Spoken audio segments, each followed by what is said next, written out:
1432 বঙ্গাব্দের হাসিনা ছাড়া, খুনি ছাড়া, লীগ ছাড়া, দিল্লি ছাড়া, কাউয়া ছাড়া নববর্ষের শুভেচ্ছা। সবাই আমরা একসাথে বলবো, আমি যখন 1 2 3 বলবো সবাই একসাথে বলবো শুভ নববর্ষ। রেডি?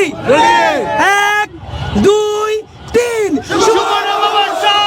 আবার শুভ নববর্ষ। আবার শুভ নববর্ষ।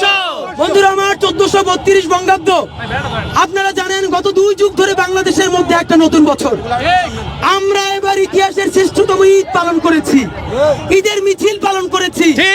একইভাবে আজকে সারা বাংলাদেশের মানুষ স্বতঃস্ফূর্তভাবে নববর্ষের উৎসব পালন করেছে। একই মিছিলে দেখেছি স্লিভলেস আমার বোনেরা, কেউ শাড়ি পরা বোনেরা, আবার হিজাব নিকাব পরা বোনেরা একই শাড়িতে চলছে, কেউ কাকে কটূক্তি করছে না। আপনাদেরকে বলতে চাই, পৃথিবীর বাংলাদেশ হলো সবথেকে সাম্প্রদায়িক সম্প্রীতির একটি উদাহরণ।